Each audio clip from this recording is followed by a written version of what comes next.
Hello everyone, welcome to SS Dibrugarh. তো আজি আমি আহিছোঁ 2 জুলাই অফক'ৰ্ছ নিউজ পেপাৰটো নিউ ইনিচিয়েটিভটো আৰু এইটো সদায় তোমালোকে ভিডিঅ' পাবা ডেইলি 8 PM তো আমাৰ যোনটো academy of civil service YouTube channel আছে তাতে তোমালোকে ছাবস্ক্ৰাইব কৰি থৈ দিবা দেন 8টা বজাত তোমালোকে লগে লগে নটিফিকেশ্যন পাই যাবা দেন ৰেগুলাৰ ভিডিঅ' আপলোড হ'ব নিউজ পেপাৰটো ইনিচিয়েটিভটো অ'কে তো ইয়াতে গোটেই যিমান কেইখন ইম্পৰ্টেণ্ট পেপাৰ আছে আৰু সকলোৰে ইম্পৰ্টেণ্ট কাৰেণ্ট এফেয়াৰ্ছখিনি তোমালোকে এটা ভিডিঅ'তে পাই যাবা অ'কে তো লেটছ গেট ষ্টাৰ্টেড আজি আজি আমি 2 জুলাইৰ ভিডিঅ'টো চাওঁ কি কি আছে ঠিক আছে তো ফাৰ্ষ্ট যদি চোৱা এছাম ট্ৰিবিউন অ'কে এছাম আজি বেছি ইছ্যু নাই আজি মই তিনিটা ইছ্যু তোমালোকৰ লগত লৈ আহিছোঁ অ'কে বাট যি তিনিটা আনিছোঁ গোটেইকেইটা কিন্তু মেজৰ ইছ্যুৱে হয় তুমি ইগন'ৰ কৰিব নোৱাৰা আৰু যি যি ইছ্যু ইম্পৰ্টেণ্ট মোৰ হিচাপত লাগিব সেইবিলাক মই আপকামিং টাইমত আনি থাকিম অ'কে তো এই যোনটো এইটো এটা ইছ্যু আছে চোৱা ৰঙা নদী প্ৰজেক্ট এণ্ড ফ্লাড ডিবেট এইটো আছিলে আজি 2 জুলাই তোমাৰ এছাম ট্ৰিবিউনৰ এডিটৰিয়েল পেজত তো এইখন হ'ল এছাম ট্ৰিবিউনৰ কি এডিটৰিয়েল পেজ নম্বৰ 6 তো ইয়াতে এটা ফাৰ্ষ্ট আৰ্টিকলটো লিখা আছে ৰঙা নদী প্ৰজেক্ট এণ্ড ফ্লাড ডিবেটৰ ওপৰত তো বহুতখিনি আছে এইখিনি তোমালোকক সেইকাৰণে মই পিকচাৰখনো ইভেন শ্বেয়াৰ কৰি দিছোঁ PDF টো তোমালোকে ডাউনলোড কৰি পাই যাবা অ'কে তো চাই ল'ব পাৰিবা নিজেও পঢ়ি ল'ব পাৰিবা এবাৰ দেন ইম্পৰ্টেণ্ট কি কি ইনফৰমেশ্যন আছে মই তোমালোকক কৈ আছোঁ তো চোৱা ৰঙানদী ৰিভাৰ এইটো হ'ল লোকেশ্যন ৰঙানদী ৰিভাৰ চ' ৰঙানদী ৰিভাৰ যোনটো আছে তাৰে লোকেশ্যনটো আমাক জানিব লাগিব তো যদি চোৱা চোৱা এইখন হ'ল তোমাৰ কি অৰুণাচল প্ৰদেশ দেন এইখন আমাৰ অসম অ'কে তো ধেমাজি লখিমপুৰ এইফালে দি গোটেই ৰঙানদী ৰিভাৰখন এনেকে গৈ গৈছে ঠিক আছে এইখন চোৱা লখিমপুৰৰ মাজেৰে এনেকে ৰঙানদী ৰিভাৰখন গৈ গৈছে তো এইটো এটা আছিলে location regarding the Ranganadi river okay তো আমি যদি অলপমান ৰঙানদী ৰিভাৰৰ বিষয়ে যদি চাওঁ because obviously exam point of view ন আমাক ইম্পৰ্টেণ্ট হয় ৰঙানদী ৰিভাৰৰ বিষয়ে তো অৰিজিন যদি চাওঁ ৰঙানদী ৰিভাৰ অৰিজিন ক'ত হৈছিলে অবভিয়াছলি হিমালয়ৰ পৰা ওলাইছিলে ঠিক আছে তাৰপিছত অৰুণাচল প্ৰদেশ হিমালয় তাৰ কিমান আছে 3,400 মিটাৰ এলিভেশ্যন আছে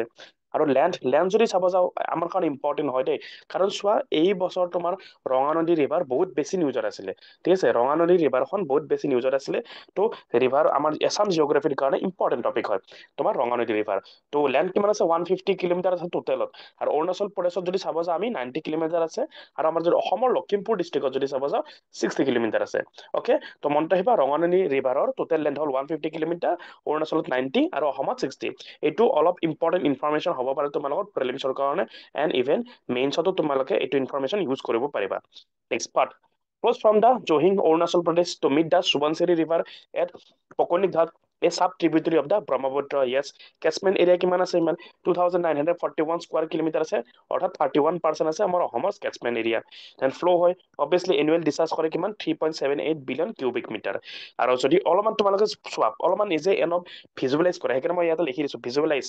কেনেকুৱা হ'ব পাৰে অলপ চকু মুজি ভাবা কেনেকুৱাকে ফ্লো হ'ব পাৰে তো হিমালয়ৰ পৰা ওলালে অৰুণাচল প্ৰদেশ দেন আহিলে আমাৰ অসমত লখিমপুৰ সুবনচিৰি ব্ৰহ্মপুত্ৰ তেনেকে ৰিভাৰখন এনেকে ফ্ল' হৈ আহিলে অ'কে জাষ্ট এটা অলপমান ক্লিয়াৰলি যদি তুমি ভিজুৱেলাইজ কৰা তেতিয়াহ'লে তোমাৰ অলপমান মনত থাকি যাব যে কালিলৈকে যদি কুৱেশ্যন সুধি দিয়ে যে ৰঙানদী ৰিভাৰখন ক'ৰ পৰা ক'লৈকে বৈ গৈছে দেন তোমালোকে এটলিষ্ট এছাম জিঅ'গ্ৰাফীৰ পাৰ্চপেক্টিভত মনত ৰাখিব লাগিব আৰু এনেকৈ ভিজুৱেলাইজ কৰিলে তোমালোকৰ বেছিকে সুবিধা হ'ব অ'কে নেক্সট আহিলে তোমাৰ Ranganadi hydro' electric project obviously এইটো নিউজত যিহেতু আছিলে আমি গোটেইখিনি ইনফৰমেশ্যন চাই দিওঁ একেলগত ৰঙানদী হাইড্ৰ' ইলেক্ট্ৰিক প্ৰজেক্ট তো লোকেশ্যন ক'ত আছে ইয়াজালি অৰুণাচল প্ৰদেশ ঠিক আছে লোকেশ্যন মনত ৰাখিবা প্লেচেছ ইন নিউজত কেতিয়াবা সুধি দিব ঠিক আছে এইটো কেতিয়াবা প্লেচেছ ইন নিউজৰ ভিতৰত কেতিয়াবা সুধি দিব পাৰে লোকেশ্যন অ'কে ৰঙানদী তোমাৰ যোনটো হাইড্ৰ' ইলেক্ট্ৰিক প্ৰজেক্ট আছে ক'ত আছে ইয়াজালি Arunachal Pradesh okay dam 68 metre আছে হাই কংক্ৰিট গ্ৰেভিটি ডেম আছে য়েছ আৰু এইবিলাক কি ৱৰ্ড মনত ৰাখিবা কংক্ৰিট কি গ্ৰেভিটি ডেম ঠিক আছে তো নেক্সট আমাৰ যদি ইম্পৰ্টেণ্ট ৰিভাৰ তোমাৰ চাওঁ ৰিজাৰ্ভাৰ কিমান আছে 7.71 মিলিয়ন কিউবিক মিটাৰ আছে টোটেল অ'কে আৰু পাৱাৰ জেনেৰেশ্যন কৰে এৰাউণ্ড তোমাৰ 1,874 মিলিয়ন ইউনিটৰ পাৱাৰ জেনেৰেশ্যন কৰে এনুৱেলি তো এইটো আছিলে information regarding Ranganadi hydro' electric project তো ভেৰি ইম্পৰ্টেণ্ট প্লিজ আৰু তোমালোকে চোৱা PDF টো পাবা বাট তথাপিও মই বিচাৰোঁ যে তোমালোকে ভিডিঅ'টোৰ লগে লগে পজ কৰি তোমালোকে লিখি থাকা বিকজ লিখিলে তোমালোকৰো ইম্প্ৰুভমেণ্ট হ'ব হেণ্ডৰাইটিং ইম্প্ৰুভমেণ্ট হ'ব প্লাছ ৰাইটিং স্পীডো ইম্প্ৰুভমেণ্ট হ'ব আৰু তোমালোকে বেছিকে মনতো থাকিব নেক্সট ইম্পেক্ট কি পৰিছে ৰঙানদী ৰিভাৰৰ তো এই যোনটো তোমাৰ হাইড্ৰ' ইলেক্ট্ৰিক প্ৰজেক্ট আছে তাৰ কিছুমান ইম্পেক্ট পৰিছে কেনেকুৱা ধৰণৰ impact 63% drop in median flow' downstream drying of the first 10 kilometre stretch তো অবভিয়াছলি যিহেতু আমি ডেম বনাইছো হাইড্ৰ' ইলেক্ট্ৰিক প্ৰজেক্টৰ কাৰণে অ'কে তো 63% পানী আমাৰ কি হৈ গৈছে তোমাৰ ডাউনষ্ট্ৰীমত তোমাৰ ড্ৰপ হৈ গৈছে ডিক্ৰিজ হৈ গৈছে অ'কে যাৰ ফলত ফাৰ্ষ্ট 10 কিলোমিটাৰ ষ্ট্ৰেচলৈকে কি হৈছে ড্ৰাই হৈ গৈছে শুকাই গৈছে বিকজ পানী কমি গৈছে ন 63% প্ৰায় ডিক্লাইন হৈ গৈছে ডিক্ৰং ৰিভাৰ আমি ডিক্ৰং ৰিভাৰো নিউজত আছিলে ৰিচেণ্টলি ঠিক আছে Dikrong river 38% increase in the ফ্ল' এল্টাৰিং হাইড্ৰলজিকেল বেলেঞ্চ ঠিক আছে আৰু ডিক্ৰং ৰিভাৰত কি হৈছে তোমাৰ ফ্ল'টো বেছি বাঢ়ি গৈছে আৰু যোনটো হাইড্ৰলজিকেল বেলেঞ্চ আছে ন এইটো তোমাৰ অলপ প্ৰব্লেমেটিক হৈ গৈছে তাৰ ফলত কি হৈছে তোমাৰ অবভিয়াছলি যেতিয়া নদীত পানী বহুত বেছি বাঢ়ি যায় তেতিয়াহ'লে কি হয় আমাৰ ফ্লাড এনেকে ৰিচেণ্টলি দেখি পাইছিলে তোমালোকে লখিমপুৰ ডিষ্ট্ৰিক্টত কি হৈছিলে বানপানীৰ সমস্যাৰ সৃষ্টি হৈছিলে বিকজ অফ দিছ ৰঙা নদী ৰিভাৰ ডিক্ৰং ৰিভাৰ ঠিক আছে তো এইটোৰ কাৰণত ৰিচেণ্টলি লখিমপুৰত বানপানীৰ সৃষ্টি হৈছিলে তো এনেকুৱা ধৰণৰ কাৰেণ্ট এফেয়াৰ্ছৰ নিউজবিলাক আমি জিঅ'গ্ৰাফীৰ লগত কানেক্ট কৰিব লাগিব তো ফ্লাড ৰিস্ক হৈ গৈছে স্পিলৱে ৰিলিজ ডিউৰিং দ্য হাই ইনফ্ল স্পিলৱে এটা ৱৰ্ড আছে স্পিলৱে হল মিনছ কি চাপ'জ নদী এখন আছে নদী এখন ইয়াতে এখন দৰ্জা এখন আছে ঠিক আছে এই নদীৰ পানীখিনি এই দৰ্জাখনে কি কৰি থৈছে বান্ধি ৰাখি ধৰিছে ঠিক আছে বন্ধ কৰি থৈ দিছে যদি এই দৰ্জাখন যদি আমি খুলি দিওঁ কিবা কাৰণত এই গোটেই পানীখিনি কি হ'ব একেবাৰত ফ্ল' হৈ যাব গোটেই অভাৰ ফ্লাডেড হৈ যাব তাৰ ফলত এইখিনি যিখিনি এৰিয়া এইখিনি গোটেই কি হৈ যাব ফ্লাডেড হৈ যাব ঠিক আছে তো এনেকুৱা ধৰা স্পিলৱে মিনছ কি এখন ধৰা গেট এখন আছে ইয়াতে দৰ্জা এখন আছে এই পানীখিনি আমি ৰখাই থৈ দিছো যদি আমি দৰ্জাখন খুলি দিওঁ গোটেই পানীখিনি আহি পেলাই এই এৰিয়াখিনি গোটেই ফ্লাড কৰি দিব তো স্পিলৱে ৰিলিজ কৰি দিছিলো আমি যেতিয়া তোমাৰ হাই ইনফ্ল' হৈ গৈছিলে নদীখনত আৰু যাৰ ফলত তোমাৰ গোটেই পানীখিনি এক্সিড হৈ পেলাই ডাউন ষ্ট্ৰীমত গোটেই ফ্লাডৰ চিটুৱেশ্যন হৈ গৈছিলে সেইকাৰণে লখিমপুৰত কি হৈছিলে বানপানী হৈ গৈছিল চাৰিওফালে ফ্লাডৰ নিচিনা চিটুৱেশ্যন ওকে নেক্সট আহিলে চেলেঞ্জেছ ৱাই ফ্লাড পাৰচিছ চেলেঞ্জেছ বাধা কি কি আছে আমাৰ ক্ষেত্ৰত যদি আমি চাব যাওঁ ফাৰ্ষ্ট বাধা আছে আমাৰ এম্বেংকমেণ্ট ফেইলাৰ আমাৰ যি এম্বেংকমেণ্ট আছে সেইবিলাকত সকলোবিলাকত আমাৰ কি আছে বহুতখিনি সমস্যা আছে ইছ্যু আছে ফেইলাৰ হৈ গৈছে আমি বিকজ অফ পুৰ মেইনটেনেঞ্চ বহুতখিনি আমাৰ কম হৈছে ইৰোজন হৈছে ৰিভাৰ ইৰোজন হয়ে তোমালোকে দেখাই পাই থাকে নিউজত অকে অভাৰ টপিং হৈ গৈছে ডিজাইনৰ ওপৰত তোমাৰ ফ্ল' হৈছে ঠিক আছে lack of proper slope gradient 1:2 river side and 1:3 country side incomplete geometrics coverages তো এইবিলাক এম্বাৰ্কমেণ্ট ফেইলাৰৰ কাৰণে আমাৰ কি হৈছে তোমাৰ ফ্লাড আছে তাৰ ফলত আমাৰ বাধাৰ সৃষ্টি হৈছে challenges okay next hydrological second number চলিছে আমি কি হাইড্ৰলজিকেল চেলেঞ্জেছ তাতে কি হৈছে তোমাৰ বেছ ফ্ল' যোনটো আছে সেইটো তোমাৰ কমি গৈছে ৰেডিউচ হৈ গৈছে ঠিক আছে যাৰ ফলত তোমাৰ যিটো ডিক্ৰং ৰিভাৰ আছে সেইটো তোমাৰ ডাইভাৰচন হৈ গৈছে ঠিক আছে ফ্ল'টো ডাইভাৰচন হৈ গৈছে তোমাৰ ডিক্ৰং ৰিভাৰৰ ফালেৰে অকে যাৰ ফলত তোমাৰ কি হৈছে পানী ফ্ল'টো অভাৰ ফ্ল' হৈ গৈছে ডিক্ৰং ৰিভাৰত দেন বানপানীৰ ধৰণৰ সমস্যাৰ সৃষ্টি হৈছে স্পিলৱে ৰিলিজ আমি অলৰেডি চালোৱে স্পিলৱে হ'ল এখন গেট নদী ঠিক আছে যদি আমি গেটখন খুলি দিওঁ দুৱাৰখন খুলি দিওঁ তেতিয়াহ'লে যিখিনি তোমাৰ ডাউন ষ্ট্ৰীমত আছে এৰিয়া সেইখিনি গোটেইখিনি ফ্লাডেড হৈ যাব তো স্পিলৱে ৰিলিজ কৰাৰ ফলত কি হৈছে এক্সিড হৈ গৈছে পানীখিনি যেতিয়া মনচুন ছিজন আহে তেতিয়া নদীবিলাকত কি হৈ যায় বহুত পানী হৈ যায় তেতিয়া আমি স্পিলৱে বিলাক অপেন কৰি দিওঁ দৰবিলাক আমি অপেন কৰি দিওঁ অকে নেক্সট আৰু যদি আমি চাব যাওঁ এনক্ৰোচমেণ্টৰ ক্ষেত্ৰতো আমাৰ প্ৰব্লেম আছে যেনেকে settlement in the river bed increase in the vulnerability settlement হৈছে কিহত ৰিভাৰৰ কাষত অকে যেনেকে চৰ এৰিয়াবিলাক বহুতখিনি চৰ এৰিয়া হৈ গৈছে ঠিক আছে তো ৰিভাৰ বেডৰ ওচৰত যদি ছেটেলমেণ্ট হৈ গৈছে আমাৰ কি হৈছে ভালনাবিলিটি বেছি বাঢ়ি গৈছে ডিউৰিং দ্য হাই ফ্ল' কাৰণ যেতিয়া চাপ'জ এখন ৰিভাৰ আছে এইখন এখন ৰিভাৰ ইয়াৰ কাষত এৰিয়াবিলাকত যেতিয়া তোমাৰ ছেটেলমেণ্ট হৈ যাব এই ৰিভাৰখন যেতিয়া মনচুন টাইমত তেতিয়া কি হৈ যায় অভাৰফ্ল' হৈ যায় অবভিয়াছলি পানী বেছি হৈ যায় তেতিয়াহ'লে এই যিখিনি এৰিয়া আছে এই এৰিয়াবিলাকত অলপ অসুবিধা হৈ যায় প্ৰব্লেমেটিক চিটুৱেশ্যন হৈ যায় যেনেকে চৰ এৰিয়াবিলাকত তো আমি সেইকাৰণে ইয়াতে ফৰ এক্সাম্পল দিছোৱে চৰ area around 6,000 resident face perennial flooding but receive little attention তো অবভিয়াছলি ফৰ এক্সাম্পল আমি ক'লো যে যিখিনি চৰ এৰিয়া মিনছ কি এইখিনি নদী আছে এই নদীৰ কাষৰ যিখিনি এৰিয়া নদীৰ পাৰৰ যিখিনি এৰিয়া সেইখিনি আমি চৰ এৰিয়া বুলি কওঁ ঠিক আছে চৰ এৰিয়াত এৰাউণ্ড তোমাৰ 6,000 মানুহ ৰেচিডেণ্টে তোমাৰ এনেকুৱা ধৰণৰ ফ্লাডৰ সমস্যা ভুক্তভোগী হৈ আছে বাট অবভিয়াছলি এটেনশ্যন কম গৈছে তেওঁলোকৰ ফালে তো 4 নম্বৰ যদি আমি চাব যাওঁ বাধা চেলেঞ্জেছ কি কি আছে আৰ্লি ৱাৰ্ণিং চিষ্টেমৰ আমাৰ অভাৱ আছে আমি আৰ্লি ৱাৰ্ণিং নাপাওঁ আমি যদি আগতে গম পাই যাওঁ যে ফ্লাড আহিব এমাহ পিছত ফ্লাড আহিব বা 10 দিন পিছত ফ্লাড আহিব আমি নিশ্চয় আমি কি কৰিব পাৰিম কিছুমান ব্যৱস্থা হাতত ল'ব পাৰিম তো আৰ্লি ৱাৰ্ণিং চিষ্টেমৰ আমাৰ অলপমান ইছ্যুজ আছে যেনে নিপকোটো তোমালোকে জানাই ঠিক আছে provide A 6 hour lead time with sirens but fail during the power outage okay need লাগে আমাক backup with battery inventors or solar power for reliability ঠিক আছে নিমকো চাইৰেন বজায় বাট ফেইল হৈ যায় বিকজ কিয় পাৱাৰ নথকাৰ কাৰণে আৰু তাৰ কাৰণে আমি যদি এল্টাৰনেটিভ হিচাপে আমি ৰিনিউৱেবল এনাৰ্জি যদি আমি ইউজ কৰিব পাৰো তেতিয়াহ'লে আমাৰ কাৰণে বহুতখিনি সুবিধা হৈ যায় নেক্সট আহিলে তোমাৰ চেলেঞ্জেছৰ পিছত আহিলে চলিউশ্যন আৰু চোৱা যিখিনি মই প্ৰপাৰ নোটছ দিছো প্ৰপাৰ মেইনছ পাৰ্সপেক্টিভত নোটছ দিছো ঠিক আছে কাৰণ এই যোনটো টপিক এই টপিকটো মেইনছ পাৰ্সপেক্টিভত বেছি ইম্পৰ্টেণ্ট আৰু চোৱা যিখিনি ফাৰ্ষ্ট আমি ডিছকাশ্যন কৰিলো ৰঙা নদী ৰিভাৰৰ বিষয়ে ঠিক আছে ফাৰ্ষ্ট আমি যিখিনি ডিছকাশ্যন কৰিলো ৰঙা নদী ৰিভাৰৰ বিষয়ে সেইখিনি হ'ল তোমাৰ প্ৰেলিছ পাৰ্সপেক্টিভত অলপমান চাব পাৰা সেইখিনি অলপ প্ৰেলিছ পাৰ্সপেক্টিভত চাব পাৰা আৰু যিখিনি তোমাৰ দিলো চেলেঞ্জেছ আমি চালো ঠিক আছে দেন আমি এতিয়া কি চাম চলিউশ্যন চাম এইখিনি গোটেইখিনি মেইনছ পাৰ্সপেক্টিভত এইখিনি গোটেইখিনি কিহৰ পাৰ্সপেক্টিভত মেইনছ পাৰ্সপেক্টিভত অকে তো কুৱেশ্যন আহিলে যাতে তোমালোকে এটলিষ্ট পঢ়া তো সলিউশন যদি আমি চাব যাওঁ কি হ'ব, ষ্টেণ্ড এণ্ড এম্বাংকমেণ্ট, যিখিনি আমাৰ এম্বাংকমেণ্টৰ আমাৰ ইছ্যু আছিলে ন, ফেইলাৰ আছিলে, সেইখিনি আমি কি কৰিব পাৰোঁ, ষ্টেণ্ড হেণ্ড কৰিব পাৰোঁ। ঠিক আছে, প্ৰপাৰ শ্লপ গ্ৰেডিয়েণ্ট জিঅ'মেট্ৰিক্স কভাৰেজ দিব পাৰোঁ, ৰেগুলাৰ মেইনটেনেন্স কৰিব পাৰোঁ, যাতে তোমাৰ ব্ৰিজবিলাক আমি প্ৰিভেন্ট কৰিব পাৰোঁ। এনভাইৰনমেণ্টেল ফ্ল' আছে, অ'কে, সেই ক্ষেত্ৰত আমি সলিউশন দিব পাৰোঁ। মেইনটেইন মিনিমাম এনভাইৰনমেণ্টেল ফ্ল' টু মেইনটেইন ডাউনষ্ট্ৰীম ইক'চিষ্টেম, ডাউনষ্ট্ৰীমত যাতে এনেকুৱা ফ্লাডৰ সমস্যা সৃষ্টি হৈ নাযায়, সেইখিনি আমি মেনেজ কৰিব লাগিব। আৰ্লি ৱাৰ্ণিং চিষ্টেম যিটো আছে আমি ক'লো এইমাত্ৰ, সেইটো আমি কি কৰিব লাগিব, ইমপ্ৰুভ কৰিব লাগিব। ঠিক আছে, যাতে আমি গম পাওঁ আগতীয়াকৈ, যদি বানপানী আহি যায় হঠাতে, তেতিয়া যাতে আমি আগতীয়াকৈ গম পাওঁ, এটলিষ্ট আমি প্ৰিপেয়াৰ হ'ব পাৰোঁ। ঠিক আছে, আৰ্লি ৱাৰ্ণিং চিষ্টেম থাকিলে কি হ'ব, আমাৰ আমি এটলিষ্ট কি হ'ব পাৰিম, প্ৰিপেয়াৰ হ'ব পাৰিম নিজকে, তেতিয়া এটলিষ্ট আমাৰ বেছি ক্ষতিসাধন নহ'ব। অ'কে, তো সেইটো কাৰণে আমাক কি লাগিব, আৰ্লি ৱাৰ্ণিং চিষ্টেমৰ ব্যৱস্থাটো ভাল কৰিব লাগিব।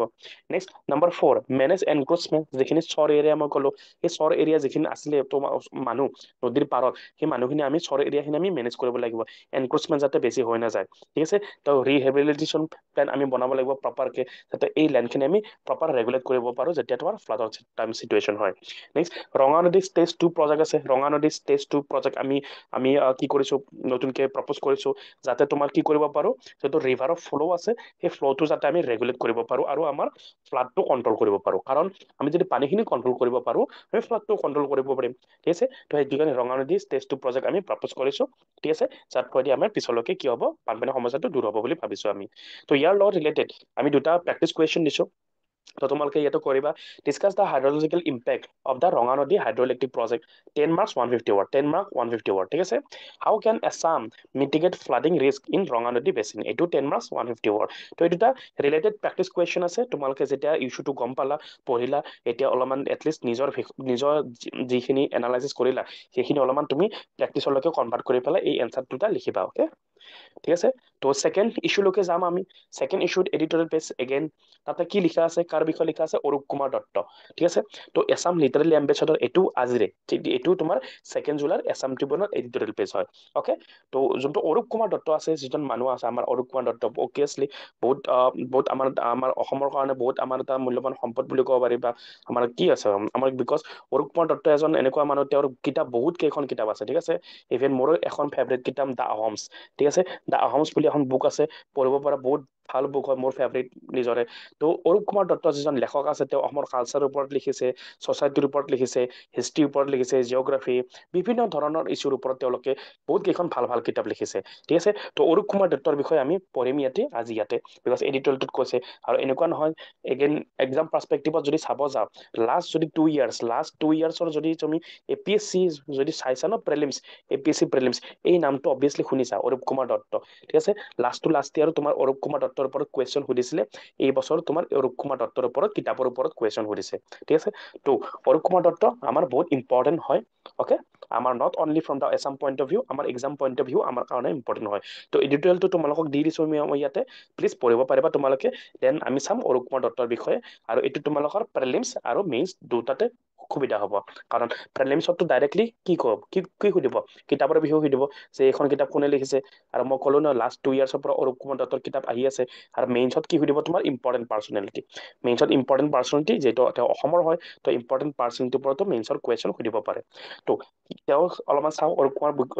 দত্তৰ বিষয়ে। ঠিক আছে,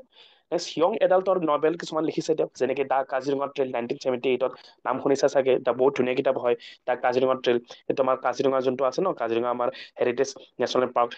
কাজিৰঙাৰ বিষয়ে লিখা আছে ইয়াতে। Revenge save the pool O' dear adventure in Kaziranga, এটি কাজিৰঙাৰ বিষয়ে আছে, যাতে আমি এনভাইৰনমেণ্টেল কনজাৰ্ভেশ্যনৰ ওপৰত বেছিকে গুৰুত্ব দিছে। ঠিক আছে, দ্য ব্লাইণ্ড উইটনেছ বুলি এখন কিতাপ আছে, য'ত এটা তোমাৰ ভিজুৱেলি চেলেঞ্জ বয়, য'ত এটা মাৰ্ডাৰ এটা চল্ভ কৰে, সেইটোক লৈ পেলাই দেখাইছে। ঠিক আছে, তো এইবিলাক য়ং এডাল্ট নভেল কিছুমান আছে, এইবিলাক হ'ল কিতাপৰ নাম। ঠিক আছে, মই কিতাপৰ নাম কেইখন হাইলাইট কৰি দিছোঁ, very very very important for prelims. কাৰণ ক'লো ন, লাষ্ট 2 ইয়াৰ্ছৰ পৰা অৰূপ কুমাৰ দত্তৰ কিতাপৰ ওপৰত কুৱেশ্যন সুধি আছে। তো very very important for prelims, the Kaziranga trail, then তোমাৰ adventure in Kaziranga, the blind witness. ঠিক আছে, এইখন আহিব তোমাৰ য়ং এডাল্টৰ তোমাৰ কেটেগৰীত। নেক্সট, হিষ্টৰিকেল ফিকশ্যনৰ ভিতৰত যদি চাব যাওঁ, অবভিয়াছলি এছামছ ব্ৰেভ হাৰ্ট এখন বুক আছে, বায়'গ্ৰাফী হয় কাৰ, লাচিত বৰফুকনৰ। অ'কে, নেক্সট তোমাৰ আছে the Ahoms, yes, one of my মোৰ favourite book. Okay, the Ahoms, আহোমৰ বিষয়ে ইয়াতে, আহোম ডাইনেষ্টিৰ বিষয়ে তোমালোকে ধুনীয়াকে নভেল ষ্টৰী হিচাপত দিয়া আছে। Obviously the Ahoms, change saviour all, soul and society, change saviour আমাৰ অসমৰ ছ'চাইটি চেভিয়াৰ কোন অবভিয়াছলি মহাপুৰুষ শ্ৰীমন্ত শংকৰদেৱ তো তেওঁৰ বিষয়ে লিখা আছে ইয়াতে বৈষ্ণৱিজম কালচাৰৰ বিষয়ে লিখা আছে দ্য বেগ নেক্সট আছে তোমাৰ দ্য বেগখন বহুত ভাল কিতাপ হয় যিটো লিখা আছে অসমৰ ইনচাৰ্জেঞ্চিৰ ওপৰত অ'কে তো এই চাৰিখন হিষ্টৰিকেল ফিকশ্যন মনত ৰাখিবা এছামছ ব্ৰেভ হাৰ্ট জাষ্ট নামকেইটা মনত ৰাখিলে হৈ যাব okay Assam's brave heart the Ahoms saint saviour soul society the bag okay আৰু নামতে গম পাই তুমি কাৰ কাৰণে লিখিছে ঠিক আছে নেক্সট তোমাৰ নন ফিকশ্যন কিছুমান নভেল আছে যেনেকে দ্য ব্ৰহ্মপুত্ৰ গুৱাহাটী হাইকোৰ্ট চাহ গৰমটো গম পাইছে কিহৰ বিষয়ে লিখিছে আমাৰ অসমৰ টি ইণ্ডাষ্ট্ৰীৰ বিষয়ে লিখিছে চাহ গৰম হেমাৰ ব্লো ইউনিকৰ্নিছ অৰ্থাৎ কি ওৱান অন ৰাইনছৰ বিষয়ে লিখিছে অৰ্থাৎ অসমৰ বায়'ডাইভাৰ্চিটি তেওঁ কথা লিখিছে ভূপেন হাজৰিকা জ্যোতিপ্ৰসাদ আগৰৱালা অৰ্থাৎ বহুতখিনি আমাৰ কালচাৰেল আইকনৰ বিষয়ে তেওঁ বায়'গ্ৰাফী লিখি থৈ গৈছে okay then the final frontier বুলি তেওঁৰ এখন কিতাপ আছে দি আন পথৰুঘাট অ'কে দেন পথৰুঘাটৰ আমাৰ যোনটো ৰণ আছিলে আমাৰ অসমৰ হিষ্ট্ৰীত তেখেতে সেইটোৰ ওপৰতো এখন কিতাপ লিখিছে ঠিক আছে তো এনেকে বিভিন্ন ধৰণৰ কিতাপ লিখি আছে তেওঁ অ'কে তেখেতে অ'কে আৰু পিছলৈকে আমি বহুত বিভিন্ন ধৰণৰ আমি কিতাপ তেখেতৰ পৰা পাম অ'কে তো এনেকুৱাকে এইটো আৰ্টিকেল আছিলে very very important for prelims as well as mains point of view তো অৰূপ কুমাৰ দত্ত যিখিনি তেওঁৰ লিটাৰেলি কণ্ট্ৰিবিউশ্যন আছে আমাৰ অসমৰ ছ'চাইটিত অ'কে তো তেখেতৰ বিষয়ে আমি এইটো চালো প্লিজ নভেল কেইখনৰ নাম যি তেখেতে কিতাপ লিখিছে সেইকাৰণে মই কিছুমান নভেল ব্ৰেক ডাউন কৰি দিছো historical novel fictional novel okay তো very very important for prelims পাৰ্চপেক্টিভত অ'কে তো আমি চালো অৰূপ কুমাৰ দত্তৰ কিতাপৰ বিষয়ে চালো নেক্সট আছে তোমাৰ ইম্পৰ্টেণ্ট টপিক বহুত ভেৰি ভেৰি ইম্পৰ্টেণ্ট টপিক এইটো অকল এছাম ট্ৰিবিউনতে নহয় এইটোতো এছাম ট্ৰিবিউনৰ আৰ্টিকেল হয় অ'কে এইটো not only from Assam Tribune অকল এছাম ট্ৰিবিউনতে এইটো আৰ্টিকেল নহয় দ্য হিন্দু ঠিক আছে দ্য হিন্দু দেন তোমাৰ ইণ্ডিয়ান এক্সপ্ৰেছ ঠিক আছে the Hindu Indian express PIB সকলোতে এইটো আৰ্টিকেল আহিছে the Hindu Indian express PIB times of India ঠিক আছে টাইমছ অফ ইণ্ডিয়া লাইভ মিন বহুত কেইখন কিতাপতে তোমাৰ এইটো আৰ্টিকেল তুমি পাবা অ'কে এইটো আৰ্টিকেলৰ বিষয়ে তোমাৰ অবভিয়াছলি শুনি আছা চাগে নিউজত বুলডোজাৰ জাষ্টিছ কি হয় বুলডোজাৰ জাষ্টিছ আমি পঢ়িম মেইনছ পাৰ্চপেক্টিভ ঠিক আছে এইখন হ'ল বুলডোজাৰ ঠিক আছে এইখন হ'ল কি বুলডোজাৰ অ'কে এখন হেভি ভেহিকল যি তোমাৰ কিছুমান বস্তু ডেষ্ট্ৰয় কৰাৰ কাৰণে চাপোজ ঘৰ কিবা এটা ভাঙিব লাগে বা কিবা এটা ইনফ্ৰাষ্ট্ৰাকচাৰ ভাঙিব লাগে তেতিয়া আমি ইউজ কৰোঁ এইখন বুলডোজাৰ অ'কে তো চোৱা হোৱাট ইজ বুলডোজাৰ জাষ্টিছ মই কৈছিলোঁ very very important for mains ঠিক আছে very very important for mains পাৰ্চপেক্টিভত কুৱেশ্যনছ আৰু চান্সেছ কিন্তু বহুত আছে কাৰণ বহুত বেছিকৈ নিউজত আছে এভৰি পেপাৰত কভাৰ কৰিছে বুলডোজাৰ জাষ্টিছ তো যোনে এইবাৰ 2025ত মেইনছ দিবা তাৰ কাৰণটো ইম্পৰ্টেণ্ট হয় লগতে 2026ৰ কাৰণে ইম্পৰ্টেণ্ট হয় তো কি হয় bulldozer justice first introduction definition দিয়া আছে it refers to the controversial practice এটা কণ্ট্ৰভাৰ্চিয়েল প্ৰেক্টিছ হয় in India where authority use bulldozer চালো আমি এই হেভি গাড়ীখন okay and heavy machinery to demolish property অৰ্থাৎ প্ৰপাৰ্টি ডেষ্ট্ৰয় কৰাৰ কাৰণে belonging to individual accused of serious crime like communal riots rape murder etcetera suppose for example ধৰি ললো এইজন মানুহ এজন আছে তেওঁ কি কৰিছে মাৰ্ডাৰ এজন কৰিছে এজন মানুহ আছে তেওঁ কি কৰিছে মাৰ্ডাৰ কৰিছে অ'কে তো তেওঁৰ চাপোজ এইটো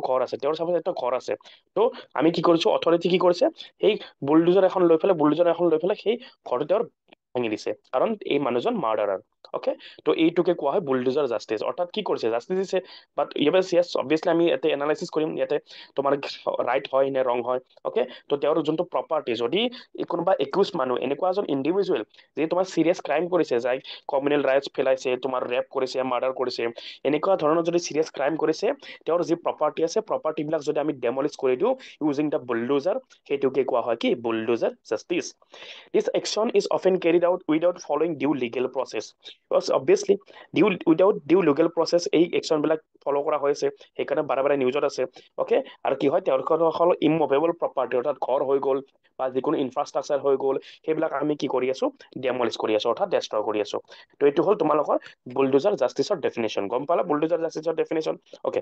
নেক্সট শ্লাইডত আমি চাম এতিয়া সুপ্ৰিম কোৰ্টে কি জাজমেণ্ট দিছে অন ডিমলিশ্যন তো ডিমলিশ্যনৰ ক্ষেত্ৰত সুপ্ৰিম কোৰ্টৰ judgement very very important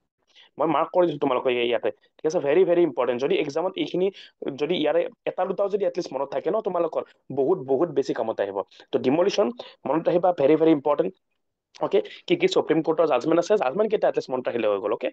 Olga Terry's versus Bombay Municipal Corporation 1985 eviction without notice violate the right to livelihood. যদি eviction কৰিছা without notice তেনেহলে তুমি right to livelihood violate কৰিছা according to Olga Terry's judgment. Next, Municipal Corporation of Ludhiana versus Inderjit Singh 2008 তাতে কি কৈছে demolition require prior notice and hearing. তো demolition যদি কৰিব গৈছা prior notice লাগিব আৰু hearing লাগিব. Next judgment, Punjab and Haryana High Court না 2023 এইটো বহুত এটা ডাঙৰ এটা হৈছিলে না ইনসিডেন্ট গম পাইছে চাগে সকলোৱে না ইনসিডেন্টত কি কৈছিলে জাজমেন্টত stop demolition setting lack to due to process and ethnic targeting তো এথনিকক টাৰ্গেট কৰিব হাক দিছে ঠিক আছে তো এনে ডাইৰেক্টলি টাৰ্গেট কৰিব নালাগে সকলোকে ওকে তো এই তিনটা আছিলে ৰিলেটেড টু জাজমেন্ট তোমাৰ ডেমলিশ্যন ভেৰি ইম্পৰ্টেণ্ট জাজমেন্ট মেইনছত তোমালোকে ইউজ কৰিব পাৰিবা নেক্সট সুপ্ৰিম কোৰ্টে কিছুমান গাইডলাইন দিছিলে ডিমলিশ্যনৰ লগত ঠিক আছে সুপ্ৰিম কোৰ্টে কিছুমান কি দিছে গাইডলাইন দিছিলে তো মই গোটেই গাইডলাইন খিনি ইয়াতে সামাৰি মাৰি ফেলে তোমালোকক মই ইয়াতে দি দিছো ওকে তো very important for mains again notice period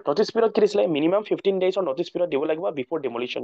ট্ৰান্সপাৰেন্সি থাকিব লাগিব notice and order to be uploaded in real time on digital portal notice বিলাক আপলোড কৰিব লাগিব 15 ডেজৰ আগত notice দিব লাগিব hearing and final order yes obviously must include reason why demolition কিয় demolition কৰিছে সেইটো আমি ক'ব লাগিব ৰিজন ক'ব লাগিব post order period যদি 15 day window to allow appeal or voluntary evacuation or voluntary appeal কাৰণে 15 days এটা window খোলা হ'ব ওকে ভিডিওগ্ৰাফি এণ্ড একাউণ্টেবিলিটি প্ৰপাৰ ডিমলিশ্যন কৰাৰ ৰেকৰ্ডিং থাকিব লাগিব ভিডিওগ্ৰাফি কৰিব লাগিব আৰু অফিচিয়েলছ ইনভলভ থাকিব লাগিব ঠিক আছে পিউনিটিভ মেজাৰ্ছ ফৰ ভায়োলেশ্যন অৰ্থাৎ personal accountability for restoring property and paying damages তো পাৰ্চনেল একাউণ্টেবিলিটি হ'ব যদি ৰেষ্টৰিং প্ৰপাৰ্টি ৰেষ্টৰ কৰি ডেমেজ কৰিছা তেতিয়াহ'লে তুমি পে কৰিব লাগিব ওকে পিউনিটিভ মেজাৰ ফৰ ভায়োলেশ্যন আছে তো এইখিনি সুপ্ৰিম কোৰ্টৰ হ'ল গাইডলাইনছ এইখিনি গাইডলাইন দিছিল তোমাৰ সুপ্ৰিম কোৰ্টে তো চাই ল'বা প্লিজ ভেৰি ইম্পৰ্টেণ্ট নেক্সট আহিলে তোমাৰ এতিয়া যদি কুৱেশ্যন যদি কাইলৈকে সুধি দিয়ে বুলডোজাৰ জাষ্টিছৰ ওপৰত ক্ৰিটিকেল এনালাইচিছ কৰা ঠিক আছে বুলডোজাৰ জাষ্টিছৰ ওপৰত যদি ক্ৰিটিকেল এনালাইচিছ কৰা যদি কুৱেশ্যন সুধি দিয়ে তেতিয়াহ'লে আমি আৰ্গুমেণ্টছ এগেইনষ্টটো লিখিব লাগিব আৰ্গুমেণ্টছ ফেভাৰতো লিখিব লাগিব তো তো আমি এতিয়া চাম আৰ্গুমেণ্টছ ইন ফেভাৰ ঠিক আছে অৰ্থাৎ বুলডোজাৰ জাষ্টিছে কৰিছে তাৰ ফেভাৰত আমি ক'ম আৰ্গুমেণ্টছ ইন ফেভাৰ দেন আমি ক'ম তোমাৰ কি কৰিব লাগে বেলেঞ্চ আমি মেইনটেইন কৰিম কাৰণ আমি ইয়াতে কি পঢ়ি আছো এপিএসসি ইউপিএসসি মেইনছ পাৰ্সপেক্টিভত এই ইস্যুটো চাই আছো আৰু মেইনছত তোমালোকে ক্ৰিটিকেল এনালাইচিছ ধৰণৰ কুৱেশ্যন সুধিব ইয়াতে আমি এনেকৈ লিখিব লাগিব আৰ্গুমেণ্টছ ইন ফেভাৰ ওকে তো আৰ্গুমেণ্ট যদি ফেভাৰত চাওঁ তেতিয়াহ'লে ফাৰ্ষ্ট ফেভাৰ হ'ব তোমাৰ কি fulfilment of legal complaints okay yes obviously the state government official assert that bulldozer demolition are carried out in accordance with the existing municipal law তো কৈছে যে state government official কৈছে যে bulldozer justice যোনটো হৈ আছে সেইটো আমি carry out কৰিছিলো according to the municipal law and regulation laid down in case of illegal construction যদি illegal construction কৰা তেতিয়াহ'লে according to municipal law আমি সেইটো demolish কৰিব পাৰো আৰু ইয়াতে লগতে related example দিছো for example UP government officials contended that actions are carried out by adhering to legal protocol established under the acts like UP Municipal Corporation Act and the UP Urban Planning Development Act. Okay, অর্থাৎ first আমি কি argument in favour of কি কলো যে fulfilment of legal compliance যেহেতু municipal তোমাৰ কাউন্সিলৰ ল আছে তেতিয়াহ'লে আমি ডেমলিশ কৰিব পাৰো okay Next, so let me favorite count next point creation of effective deterrence. State government contended that bulldozer action is a part of broader strategy to deter illegal criminal activity and maintain public order. তো কি কৈছে state গভৰ্ণমেণ্টে কৈছে যে bulldozer জাষ্টিছটো কি হয় আমি illegal criminal activity তোমাৰ বন্ধ কৰাৰ কাৰণে এইটো এটা আমাৰ ষ্ট্ৰেটেজি হয় আৰু যাতে আমি এই থ্ৰুদি আমি পাব্লিক অৰ্ডাৰ আমি মেইনটেইন কৰিব পাৰো second argument third argument restoration of law and order third argument আমি কি দিছো ৰেষ্টৰেশ্যন আমি ল এণ্ড অৰ্ডাৰ ৰেষ্টৰ কৰিছো state government contended that demolition of illegal property of those accused in communal tension যদি কোনোবা accused হৈছে in communal tension তেওঁলোকৰ যি illegal property আছে সেইবিলাক ডেমলিশ কৰিছো আৰু সেই ডেমলিশ কৰাৰ ফলত কি হৈছে ৰেষ্টৰ হৈছে কি অৰ্ডাৰ ল এণ্ড অৰ্ডাৰ আমাৰ ৰেষ্ট হৈছে ওকে this situation টো আমাৰ কাম হৈছে during the incident of communal violence or mass unrest for example Haryana government bulldozer action in after the nah violence okay তো এইখিনি পইণ্ট আমি কিয়ক লৈ গৈছো আৰ্গুমেণ্টছ ইন ফেভাৰত কৈছো okay next point number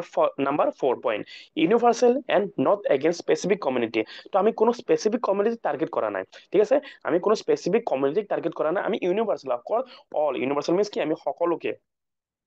all কমিউনিটিকে target কৰিছো অৰ্থাৎ যোনে ক্ৰাইম কৰিব আমি তাৰ প্ৰপাৰ্টি ডেমেজ কৰিছো ইলিগেল প্ৰপাৰ্টি বিলাক ওকে তো আমি কোনো এটা স্পেচিফিক কমিউনিটিক টাৰ্গেট কৰা নাই সলিচিটৰ জেনেৰেল অফ ইণ্ডিয়াই কৈছে যে demolition in state like Madhya Pradesh were not targeted against any specific minority community. It also included property owned by the individual from various community including Hindus. তো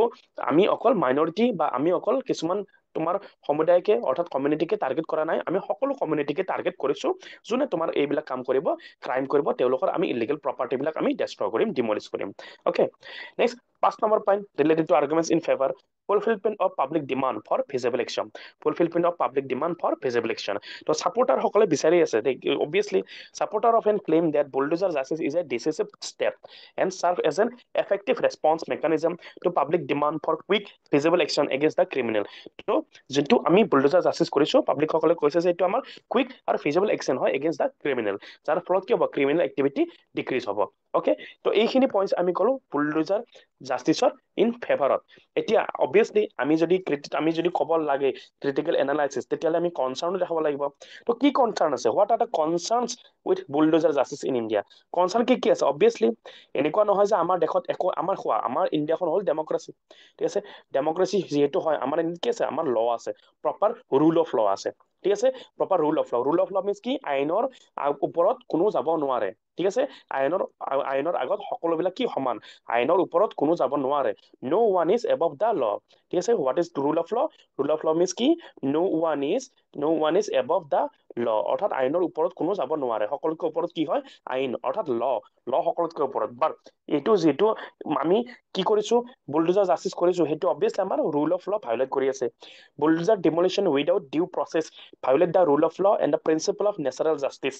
that govern the state action in a country. For example, demolition without serving proper advance notice and right of representation. তো bulldozer আমি যোনটো justice আছে because আমি proper advance notice দিয়াকে আমি bulldozer justice কৰিছো ঠিক আছে ৰিপ্ৰেজেন্টেশ্যন নোহোৱাকে প্ৰপাৰ ল নোহোৱাকে তো আমি কি কৰিছো অবভিয়াছলি আমাৰ প্ৰিন্সিপল অফ নেচাৰেল জাস্টিস আমি ভায়োলেট কৰিছো আমি আমাৰ সংবিধানৰ ৰুল অফ ল ভায়োলেট কৰিছো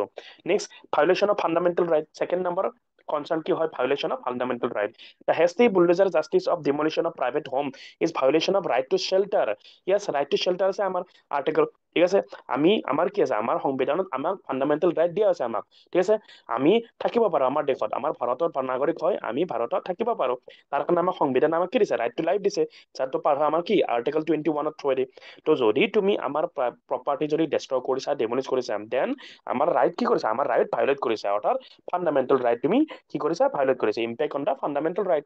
next third point violation of the establish principle of presumption of innocence what is presumption of innocence presumption of innocence suppose for example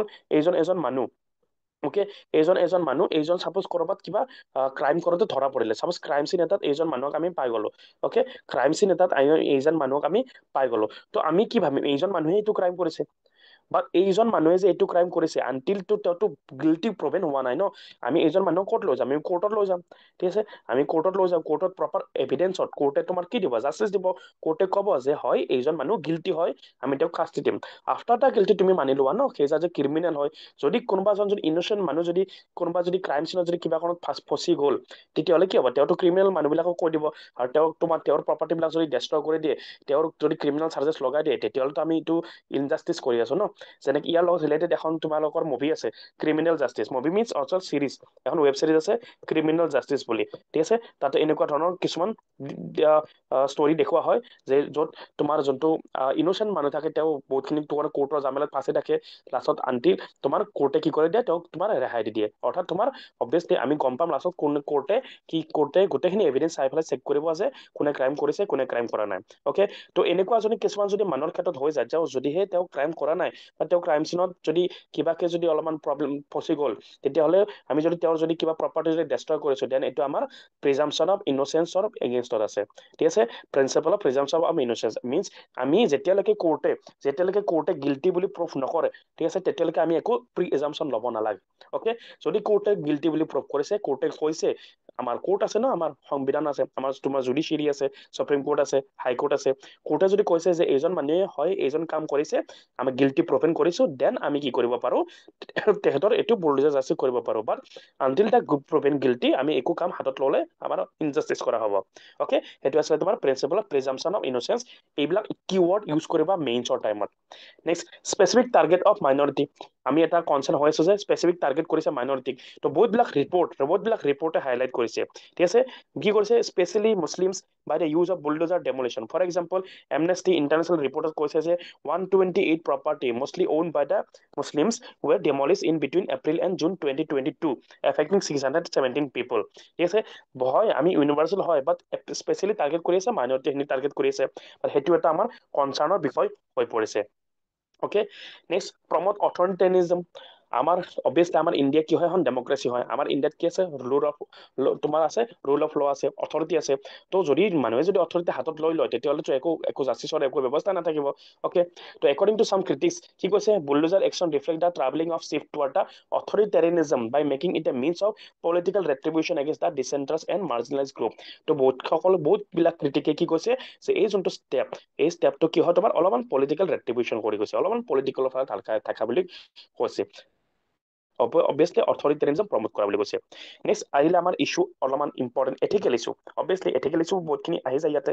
bulldozer justice contains the roll of জাজ, jury and executioner and goes against the constitutional principle of separation of power. Okay, আমি principle of separation of power পঢ়িছো politics, ঠিক আছে, সকলোৱে পঢ়িছা ক্লাছত। Principle of separation of power means কি, আমাৰ দেশৰ সংবিধানত কি আছে, তিনিটা অৰ্গান আছে, অৰ্থাৎ লেজিসলেচাৰ, এক্সিকিউটিভ এণ্ড কি জুডিচিয়াৰী। লেজিসলেচাৰ কি হয়, লেজিসলেচাৰ হ'ল তোমাৰ কি ল মেকিং বডি, ঠিক আছে। লেজিসলেচাৰ কি বনাব, ল বনাব। দেন আহিলে এক্সিকিউটিভ হ'ল তোমাৰ কি ল ইমপ্লিমেন্টেশ্যন বডি। অ'কে, এক্সিকিউটিভ কি কৰিব, যোনে ল ইমপ্লিমেন্ট কৰিব। আৰু জুডিচিয়াৰী কি কৰিব, জুডিচিয়াৰী কৰিব ল চেক কৰিব, ঠিক আছে। জুডিচিয়াৰী লটো চেক কৰিব। তো আমাৰ সংবিধান তিনিটা অৰ্গান আছে, তাক কোৱা হয় যে তোমাৰ লেজিসলেচাৰ, অৰ্থাৎ লেজিসলেচাৰ ল বনাব, এক্সিকিউটিভ যোনে লটো ইমপ্লিমেন্ট কৰিব, আৰু জুডিচিয়াৰী লটো চেক কৰিব, লটো সংবিধান মানি চলিছে নে চলা নাই। তো এই তিনিটা ফাংচনখিনি ডিফাৰেণ্ট আৰু এইটো কনচেপ্টকে কোৱা হয় সেপাৰেশ্যন অফ পাৱাৰ। তিনিটা অৰ্গানৰে পাৱাৰখিনি ছেপাৰেট। এতিয়া তোমাৰ একচুৱেলি জাষ্টিছ দিয়া কাম কাৰ, জুডিচিয়াৰী। যদি তোমাৰ এক্সিকিউটিভে যদি জাষ্টিছ দিব যায়, তেতিয়াহ'লে কি হ'ব তোমাৰ, অবভিয়াছলি ইয়াতে তোমাৰ ছেপাৰেশ্যন অফ পাৱাৰ যোনটো আছে সেইটো তোমাৰ ভায়োলেট হৈ যাব। য়েছ, জাষ্টিছ দিয়া কাম কাৰ, জুডিচিয়াৰী। অবভিয়াছলি আমাৰ দেশত কোৰ্ট আছে, বাট যদি এক্সিকিউটিভে জাষ্টিছ দিব যায়, তেতিয়াহ'লে আমাৰ কি হৈছে, ছেপাৰেশ্যন অফ পাৱাৰ ইয়াতে ভায়োলেট হৈ আছে। তো against the constitutional principle of separation of power, further there are ethical concern of disproportionate punishment involving innocent family member of the accused। যদি কোনোবা ইনচেন্ট ফেমিলি মেম্বাৰক যদি একিউজ কৰি পেলাই যদি কিবা এনেকুৱা ধৰণৰ ব্যৱস্থা হাতত লোৱা হয়, তেতিয়াহ'লে এইটো আমাৰ অবভিয়াছলি এথিকেল ইছ্যুজ হৈ যাব, আমাৰ এথিক্সৰ এগেইনষ্টত গুচি যাব।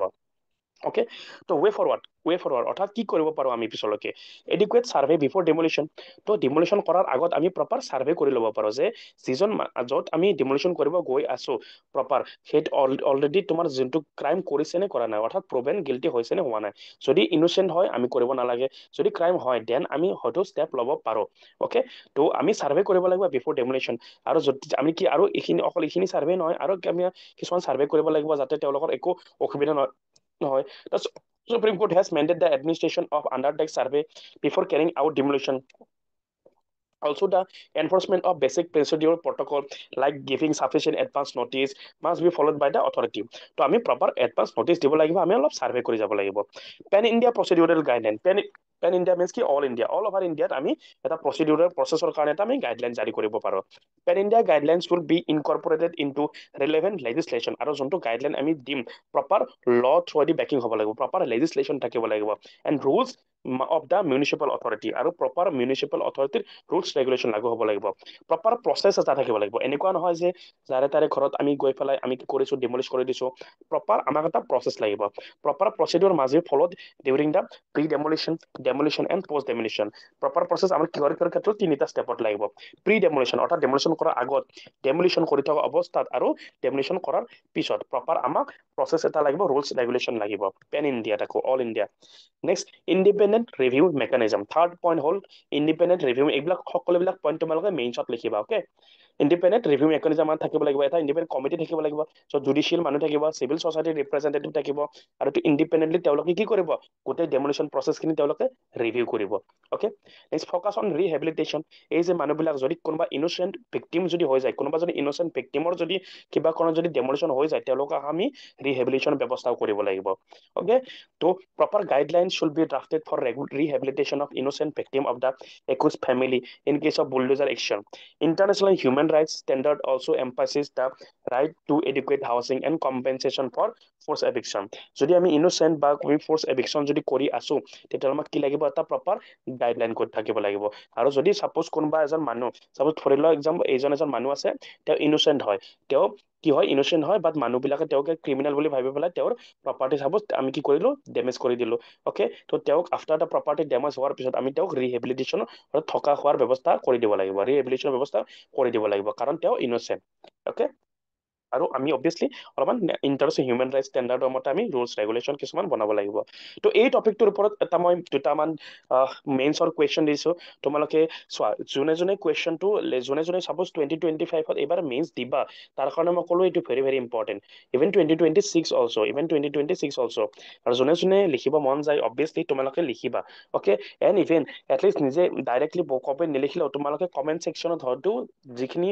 মেইন বডি পইণ্ট হ'ব সেই হয়তো ইন্ট্ৰডাকশ্যনটো হওক বা বডিটোৱে হওক তোমালোকে লিখি দিব পাৰা কমেণ্ট ছেকশ্যনত আৰু এটলিষ্ট পঢ়া এই কুৱেশ্যন কেইটা মই এনে দিয়া নাই ন পঢ়িবৰ কাৰণে দিছো কাৰণ কুৱেশ্যন কেইটা যেতিয়া পঢ়িবা তুমি এই টপিকটোৰ ওপৰত কেনেকুৱা ধৰণৰ মেইনছত কুৱেশ্যন আহিব পাৰে APSC আৰু UPSC তোমালোকৰ এটা আইডিয়া আহি যাব তো কুৱেশ্যন তিনিটা দি আছে what is bulldozer justice and how does it conflict with the principle of rule of law in India critically analyze with reference to recent Supreme Court guidelines. Second question, bulldozer justice reflect a tension between public demand for swift action and constitutional guarantee of fundamental rights. Discuss the statement in light of judicial intervention and state argument. Next question, discuss the ethical and legal implication of bulldozer justice in India. How can a balance be struck between the state authority and individual rights? Okay, তো তিনিটা মই practice question ইয়াতে দিয়া আছে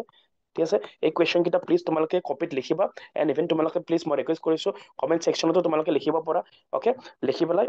at least তোমালোকে নিজে reading কৰিবা okay at least তোমালোকে কি কৰিবা ইয়াতে ৰিডিং কৰিবা ৰিডিং কৰাৰ পিছত গম পাবা কেনেকুৱা ধৰণৰ কুৱেশ্যনবিলাক আহে এক্সামত মেইনছৰ অ'কে তো এই তিনিটা টপিক আজি আমি চালো 2 জুলাই ডেইলি নিউজ এনালাইচিছ সদায় মনত ৰাখিবা 8টা বজাত তোমালোকৰ নটিফিকেশ্যন আহি যাব ভিডিঅ' আহি যাব এভৰিডে পেন এণ্ড পেপাৰ লগত তোমালোকে ভিডিঅ' চাবা নোট বনাই যাবা আৰু ভালকে পঢ়া শুনা কৰি যাবা অ'কে তো ঠিক আছে আজিৰ কাৰণে ইয়াতে বিদায় লৈছো তো thank you everyone good night to everyone and জয় অসম